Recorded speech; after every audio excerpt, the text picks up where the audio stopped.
വർഷങ്ങൾക്കു ശേഷം അവർ വീണ്ടും വിവാഹിതരായി. 36 വർഷങ്ങൾക്കു ശേഷം മിനി സിവിൽ സ്റ്റേഷന്റെ 2ാം നിലയിലുള്ള രജിസ്ട്രാർ ഓഫീസിൽ വെച്ച് നെജുവും ഇസ്മയിലും പ്രത്യേക വിവാഹ ചട്ടപ്രകാരം വിവാഹം രജിസ്റ്റർ ചെയ്തു. ഇസ്മായിലിന്റെ മാതാപിതാക്കളായ ഏറമംഗലത്ത് അബ്ദുൽ ഹക്കും ഖദീജാബിയും നെജുവിന്റെ സഹോദരി മുജിദയും സാക്ഷികളായി രജിസ്റ്ററിൽ ഒപ്പുവെച്ചു. ബ്രിട്ടീഷുകാരുണ്ടാക്കിയ ഇന്ത്യൻ ശരീഅത്ത് നിയമത്തിൽ പിന്തുടർച്ചാവകാശ നിയമത്തിലെ ലിംഗവിവേചനപരമായ അനീതിയെ ചോദ്യം ചെയ്തുകൊണ്ടാണ് forum four gender equality among Muslims സംസ്ഥാന കൺവീനർ നെജുവും ഇസ്മയിലും വിവാഹം രജിസ്റ്റർ ചെയ്തത്.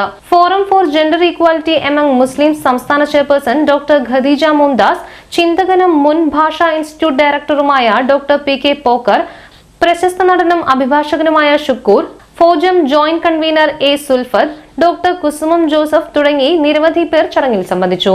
തുടർന്ന് ഹെൽത്ത് സെന്ററിൽ അനുമോദന സമ്മേളനവും SMA വിവാഹം, നിസ്സഹായരുടെ പ്രതിരോധം എന്നീ വിഷയത്തിൽ സെമിനാറും നടന്നു. Seminar doctor P K Pokker ഉദ്ഘാടനം ചെയ്തു. ഡോക്ടർ ഖദീജ മുംതാസ് അധ്യക്ഷത വഹിച്ചു. Advocate Shukkur, M Sulfath, doctor കുന്നും ജോസഫ്, N സുബ്രഹ്മണ്യൻ എന്നിവർ ചർച്ചയിൽ പങ്കെടുത്തു. നെജുവും ഇസ്മയിലും അനുമോദനത്തിന് നന്ദി പറഞ്ഞു. അഡ്വക്കേറ്റ് AK അബ്ദുൽ ഹക്ക് സ്വാഗതവും സുഹറ നന്ദിയും പറഞ്ഞു.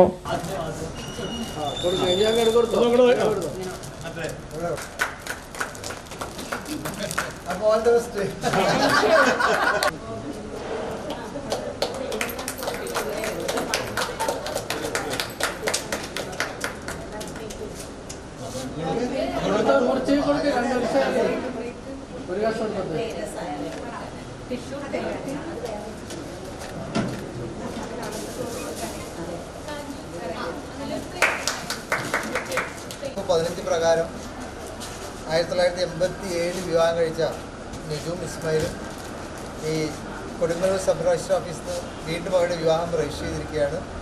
ഇതൊരു ചരിത്രപരമായ ദിവസമാണ്. വളരെ സന്തോഷമുണ്ട്.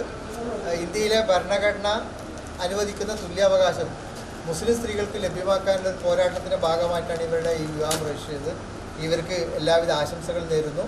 ഇതൊരു മാതൃകയായി കേരളത്തിലെ മുഴുവൻ സഹോദരങ്ങളും സഹോദരിമാരും ഈ വിവാഹ രജിസ്ട്രേഷനിൽ ഇതുപോലെ പങ്കെടുക്കണമെന്നും സമൂഹത്തിൽ വലിയ മാറ്റം ഉണ്ടാക്കാൻ സഹായിക്കുമെന്നും ഈ സന്ദർഭത്തിൽ പ്രത്യേകം ഇന്ന് ഡിസംബർ 10 മനുഷ്യാവകാശ ദിനമാണ്. ഈ ദിവസത്തിൻ്റെ പ്രാധാന്യം കൂടി ഒരിക്കൽ കൂടി ഊന്നി പറഞ്ഞുകൊണ്ട് രണ്ടുപേർക്കും എല്ലാവിധ ആശംസകളും നേരുന്നു. നിലനിൽക്കുന്നത് പക്ഷേ ദശകങ്ങളായിട്ട് വ്യക്തി നിയമം മാറ്റണം എന്ന് പറയുകയല്ലാതെ കാര്യങ്ങളൊന്നും നടക്കുന്നില്ല. അപ്പോൾ ഇതൊരു വാസ്തവത്തിൽ ഒരു ടോക്കൺ അല്ലെങ്കിൽ ഒരു പ്രതിരോധമായിട്ടാണ് ഞങ്ങൾ എടുക്കുന്നത്. അതായത് നിയമപരിഷ്കരണം നടക്കുന്നില്ലെങ്കിൽ കൂടുതൽ ദമ്പതികൾ ഇത്തരത്തിലുള്ള ഒരു വിവാഹ രജിസ്ട്രേഷനിലേക്ക് വരും. അത് മതവിരുദ്ധവുമല്ല എന്ന് തന്നെയാണ് ഞങ്ങൾ പറയുന്നത്. മനുഷ്യാവകാശപരമാണ്, അതോടൊപ്പം തന്നെ അത് മതവിരുദ്ധമാണ് എന്ന് ഞങ്ങൾ വിശ്വസിക്കുന്നില്ല. മതത്തിൻ്റെ ആശയങ്ങൾക്ക് യോജിക്കുന്ന കാര്യം തന്നെയായിട്ടാണ് ഞങ്ങൾ അതിനെടുക്കുന്നത്. എല്ലാവർക്കും രണ്ടുപേർക്കും നെജുവിൻ്റെയും ഇസ്മായിലിൻ്റെയും സ്പെഷ്യൽ മാരേജ് ആക്ട് പ്രകാരമുള്ള ഈ രജിസ്ട്രേഷൻ സംരംഭം ഈ നാട്ടിൽ ഇനിയും ഒട്ടനവധി ആളുകൾ ഏറ്റെടുക്കേണ്ട വളരെ പ്രധാനപ്പെട്ട ഒരു ദൗത്യമാണ്. തീർച്ചയായും അതിന് ധൈര്യവും സന്ദർഭവും കണ്ടെത്തിയ രണ്ടുപേരെയും ഈ സന്ദർഭത്തിൽ അഭിനന്ദിക്കുകയാണ്, ആശംസിക്കുകയാണ്.